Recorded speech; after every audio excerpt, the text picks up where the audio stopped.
Muito bem, voltamos aqui para a nossa continuidade do parágrafo 1º. Falávamos aqui do inciso 3, que é a debilidade permanente de membro, sentido ou função. Aqui nós temos aqui duas coisas que a gente tem que observar. O que é a debilidade permanente e o que é membro, sentido ou função. Então, a debilidade permanente é justamente uma redução, né, da capacidade do membro ou do sentido da função por período relevante e duradouro, né? Até o professor Rogério Sanches, eu pus aqui embaixo aqui, falou, olha, não importa que o enfraquecimento, né, que essa redução possa ser atenuada ou reduzida com um aparelho de prótese, relevante e duradouro é uma debilidade permanente. Membro, sentido ou função, a gente busca lá da medicina legal, né? O membro é parte do corpo que pende do tronco, né? Braço, mão, perna, pé. Sentido é aquilo que a gente percebe as sensações do mundo, né? O olfato, audição, visão, tato, paladar. Né? E função é o funcionamento de um órgão ou do sistema. Então, às vezes o coração ou pulmões, não sei. E sistema é justamente a articulação disso tudo. Então, sistema circulatório, sistema respiratório, sistema digestivo ou digestório, como se fala hoje. Né? Então, membro, sentido ou função. Uma questão que sempre aparece é dente, né? Dente ou dedo. Né?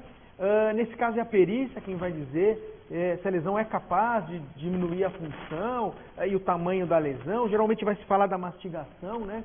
Se aquela lesão foi capaz de prejudicar isso. Né? Mas é isso que aparece aqui na 3, não tem muito segredo. A 4 é a aceleração de parto. Aqui o que a gente tem que tomar cuidado é o seguinte. Primeiro, a gente tem que estar, o autor tem que estar consciente de que a vítima estava grávida. Essa é uma linha de argumentação que em geral a defesa explora. Claro, tem que exigir um nascimento antecipado, mas veja, a sobrevivência da criança também. Né? Porque se o neonato falecer, a gente está falando de aborto. Né? E o aborto está lá na lesão gravíssima, a gente vai ver. Né? O professor Custódio da Silveira faz uma marcação que eu achei muito boa. Ele fala, olha, na hipótese do neonato vir a falecer posteriormente ao parto, né? Mas aqui, mas em decorrência da lesão sofrida pela mãe, né, o agente vai responder pelo homicídio culposo, né, em concurso material com a lesão grave lá. Olha que interessante. Né? Vamos lá, ó, a lesão gravíssima, está lá no parágrafo 2º, né? Temos aqui 5 incisos, alguns parecidos, outros menos, com o nosso parágrafo 1º. O inciso 1 é a incapacidade permanente para o trabalho. Aqui, a grande controvérsia vai ser exatamente o sentido do trabalho. A maioria da doutrina diz que a lei se refere a atividades laborais, ou seja, qualquer tipo de trabalho. Então, a gente aqui exclui o que não é atividade de trabalho. Então, a atividade habitual não laboral, tipo um lazer, está excluída. Né? Mas se for atividade laboral, qualquer uma delas, permanente no tempo, absoluto, sem previsão de cessar, ela está incluída aqui. O professor Rogério Sanches vai fazer um reparo. Ele vai falar, olha, compreendo que o meu entendimento é minoritário, mas eu acho que bastaria a incapacitação do trabalho exercido pela vítima, não qualquer trabalho. Senão fica muito difícil, né, de você aplicar isso aqui na prática. Ele acha que é uma posição mais justa. Né? Veja, você quer uma linha de argumentação, né? Para quem estiver trabalhando com um caso desse, tem que se preparar. Né? Tem que se preparar para uma linha de argumentação dessa, principalmente do órgão acusatório. Né? Bom, enfermidade incurável. Enfermidade incurável, vamos trazer de novo o conceito aqui da medicina legal. Né? É um processo patológico, sem perspectiva razoável de cura. E na prática, o que aparece muito na prática, na doutrina, é aqui o HIV, porque além de incurável, é mortal e a transmissão, de fato, uma lesão grave. O problema aqui é a tentativa, na verdade. Né? Porque se o sujeito tentar a transmissão por meio de relação sexual, ele vai bater muito provavelmente no 130, né? No perigo de contágio venérea. E se ele tentar transmitir por outro meio, né, ele vai bater aqui no perigo de contágio de moléstia grave. Né? Há autores que dizem ainda que se trata de uma tentativa de homicídio, né? Porque uma doença incurável e mortal, né? Claro que há argumentações por todos os lados. Eu estou aqui abrindo os caminhos para você, né? E você tem que se preparar para esse tipo de tese, para encarar esse tipo de tese aqui nos tribunais, né? Bom, perda ou inutilização de membro, cedido ou função. Membro, cedido ou função a gente já viu, né? O que é, né? A perda e a inutilização, aí sim, além do que a gente já viu lá da debilidade, aqui a gente está falando de um prejuízo total, né? Prejuízo total do membro, do sentido ou da função. A perda vai se dar pela mutilação ou pela amputação, né? Então, ou a secção violenta, que é a mutilação, ou a secção cirúrgica, que é a amputação, mas você vai ter a perda, né? No caso da inutilização, a diferença só é que ele vai continuar ligado ao corpo, né? O membro vai continuar ligado ao corpo, mas você não vai conseguir utilizar. Algumas observações importantes. Órgãos duplos, né? Para ser qualificado como gravíssima tem que atingir ambos, né? Aquelas lesões lá de impotência generande, impotência foeunde, né? Que é da função sexual, considerada lesão gravíssima, né? E questões muito atuais, a questão de redesignação sexual, remoção de órgão sexual. Aí a gente entra já na questão justamente de imaginar que não é típico, né? Porque você está curando a pessoa, você está adequando, você está reduzindo o sofrimento da pessoa, né? E aí a gente vai entrar naquela discussão que eu já fiz com vocês lá, das lesões cirúrgicas, né? Que você não vai ter crime por uma série, da adoção de uma série de teorias penais que a gente já discutiu. Bom, a deformidade permanente. Deformidade permanente é aquele dano capaz de criar uma impressão constrangedora na vítima, ali perante terceiros, né? Claro, a permanência quer dizer que é uma lesão perene, que é uma lesão indelével, irreparável, né? E nesse caso aqui ela vai ter que ser constatada pelo exame de corpo de delito com as implicações que eu falei. Bom, o inciso 5 é o aborto, né? Aqui, o que é importante desse inciso aqui? Aqui você vai ter sempre uma modalidade pré-dolosa, né? É o caso do sujeito que ele quer agredir, mas ele não quer causar o aborto. E o professor Rogério Sanches traz muito bem isso. Ele falou, olha, você vai punir a lesão a título doloso, né? E o abortamento, né, a interrupção da gravidez a título de culpa. Por isso, pré-ter doloso. Até porque, se a intenção do sujeito fosse causar o aborto, a gente ia bater lá no 127 do Código Penal, né? Então a gente tem que ficar muito atento a como essa situação vai se apresentar, para compreender como isso vai ser modulado dentro da estratégia de trabalho do profissional do direito, né? Bom, uma questão que sempre surge, depois olhando para tudo isso aqui, parágrafo 1º, parágrafo 2º, coexistência de qualificadoras, né? Bom, não, permanece o crime único, né? Mas aí uma vai servir de qualificadora e a outra vai servir para trabalhar a fixação da pena base. Mas e se uma for grave e a outra for gravíssima? Não tem problema, né? A gente vai... a lesão grave vai ser considerada lesão gravíssima, né? E o resultado grave vai ser utilizado lá para a gente trabalhar a pena base, né? Muito bem. Aí temos, por fim, o parágrafo 3º, né? O parágrafo 3º, de novo, tratado na doutrina como homicídio pré-ter doloso, ou seja, o sujeito age com o dolo de matar, com o dolo de lesionar, né? Mas não com o dolo de matar, né?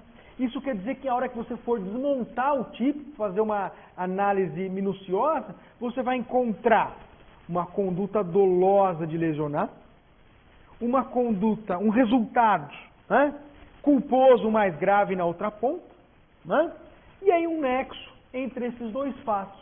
Então é isso, né, ao observar o caso prático, é isso que a gente tem que buscar, né, a conduta dolosa de lesionar, o resultado culposo mais grave e esse nexo. E aí por isso a gente aqui não aceita a tentativa. porque você está falando de um resultado culposo. Né? É isso que você tem que ficar esperto. Parágrafo 4º, uma causa de diminuição de pena já vista lá no homicídio privilegiado, né? Então aqui o sujeito está cometendo o crime impelido ou pelo relevante valor social ou moral, ou sob o domínio da violenta emoção, logo em seguida uma injusta provocação, não tem novidade nenhuma aqui. Né? Mesma coisa do parágrafo 5º, que fala, olha, se a lesão não for grave, você ainda pode substituir a pena privativa de liberdade pela multa, né? Se ocorrer aqui o privilégio aqui do parágrafo 4º e se as lesões forem recíprocas. Também não tem nenhum segredo. A lesão culposa vem no 6º, a gente já viu, né? A lesão culposa. E aqui no 7º a gente vê uma causa de aumento de pena que também ele busca de 2 parágrafos lá do homicídio, né? Também já vistos. O parágrafo 4º vai tratar de 2 hipóteses, uma culposa e uma dolosa. No caso da culposa, é aquele aumento quando o sujeito não observa uma regra técnica, quando o cara não presta socorro, foge, né? Não procura diminuir as consequências, tudo, tem o aumento. Ou num caso doloso, aquelas vítimas que demandam maior proteção. Então, o menor é de 14 anos, o maior de 60 anos. Né? E o do parágrafo 6º, quando é em caso de milícia, né? Praticar milícia privada, sob o pretexto de prestação de serviço de segurança, a gente tem aí, isso já tudo visto também no homicídio. Né? Aqui aplica-se a lesão culposa, o parágrafo 5º do 121, né? Que é o perdão, né? E ele fala, olha, que o juiz pode deixar de aplicar a pena quando a infração atingiu o agente de forma tão grave que a sanção penal se torna desnecessária. Às vezes o cara, um familiar, né, o filhinho, o parente, né, é tão grave perder que o juiz até deixa de aplicar a pena, só que também já visto, né, no 121. Aqui eu acho importante, o parágrafo 9. Esse a gente precisa conversar um pouquinho mais. Aqui no parágrafo 9, ele vai falar um pouco da violência doméstica. Ele fala o seguinte, aqui ó, é caracterizada a violência doméstica por uma circunstância muito particular. Porque aqui a violência está ligada ao contexto doméstico. A gente se aproveita desse ambiente doméstico para praticar a violência. Né? Então ele fala, olha, ascendente, descendente, irmão, cônjuge, companheiro com quem o cara convive, tenha convivido, prevalecendo-se das relações domésticas, a coabitação, hospitalidade. Veja você que aqui ele ainda não está falando no gênero. Então aqui todo mundo pode responder pela violência doméstica. Qual vai ser a complicação? Não, mas o que vai ser acoplado aqui? A Lei Maria da Penha. Porque se aqui, dentro da violência doméstica, a gente tiver uma vítima mulher, vai mudar tudo.